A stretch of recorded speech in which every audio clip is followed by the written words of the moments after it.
In our last episode, we uncovered how the rejection of traditional Christianity by early feminists opened the door for Theosophy in the New Age, providing a spiritual framework for their vision of a new world.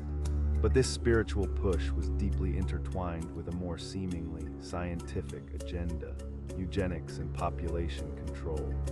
These intertwined movements, largely funded and directed by powerful transnational elites, aim to redefine human existence itself, moving from a spiritual liberation to a biological and societal restructuring.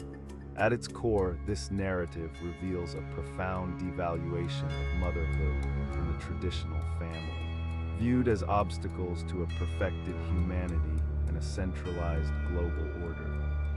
The early 20th century saw a blossoming of secular scientism, where scientific advancement was believed to usher in utopia, particularly through eugenics, the idea that humanity's biological quality could be improved through scientific means. Front and center in this movement was Margaret Sanger, the founder of Planned Parenthood. Sanger, a nurse by background and a socialist activist, quickly became interested in feminism and sex education, publishing columns on these topics. Her famous declaration, "No woman can call herself free until she can choose consciously whether she will or will not be a mother," underscored her vision. However, the sources reveal a pattern of disinformation. Sanger allegedly fabricated her most famous personal story of a woman dying from a botched abortion, Sadie Sachs, to propagandize her cause. Furthermore, claims about widespread, dangerous back-alley abortions were significantly exaggerated. Before 1973, 90% of abortions were performed by physicians, and most others by skilled midwives, with reported deaths from illegal abortions being strikingly low. For example, only 39 in 1972. These fabrications suggest an intentional effort to manipulate public opinion rather than inform it. Sanger's ideology explicitly devalued traditional motherhood. She referred to mothers as breeders and motherhood as slavery or a trap, writing that the most merciful thing that a large family does to one of its infant members is to kill it. Her personal life mirrored this ideology. After estrangement from her first husband and fleeing to Europe to avoid obscenity charges for distributing contraceptive information, Sanger left her two younger children in caretakers' hands and engaged in multiple affairs. When her 5-year-old daughter, Peggy, died of pneumonia, her son lamented that she might have lived had her mother been present.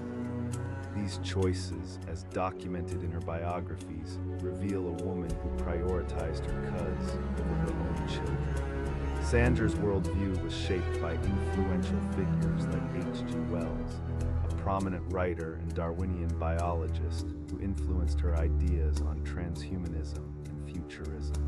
Another key figure was sexologist Havelock Ellis, a committed eugenicist who believed in controlling population growth and viewed Christianity as oppressive to women, echoing Sanger's slogan, "No gods, no masters." Ellis, a pioneer in psychedelic drug use, also contributed to the blending of scientific and esoteric practices that characterized the era. Sanger's endeavors were not grassroots, but extensively funded by wealthy elites. John D. Rockefeller Jr., a prominent figure in finance and philanthropy, provided anonymous funding for Sanger's first clinical research bureau in 1923, and the Rockefeller family continued to be a major financial supporter for Planned Parenthood International. Rockefeller Jr. was an extreme ecumenist, advocating for the merging of all Protestant sects and ultimately all world religions, aligning with the New Age goal of a one-world religion. He even donated the land for the UN headquarters, which now houses the New Age UN Spiritual Caucus. Another key financier was Catharine McCormick, heir to the international harvester fortune, who provided critical funds for the development of the birth control pill. These wealthy elites often connected through secret societies and shared occultic beliefs, aimed for a future accomplished through eugenics, globalism, and progressive social reform. Sanger's publication, The Birth Control Review, even featured the work of Ernst Rudin, a German researcher and Nazi Party member who advocated for the sterilization of unfit individuals and received awards from Adolf Hitler for his eugenics work. This demonstrates how the push for population control was deeply intertwined with morally dubious racial hygiene theories. The devaluation of motherhood escalated into radical feminist thought. Simone de Beauvoir, a foundational figure for second-wave feminism, explicitly stated that for women to be truly liberated, the family and the myth of the family and the myth of maternity and the maternal instinct are not destroyed. She argued that women should not even have the choice to stay home and raise children, as too many women will make that one.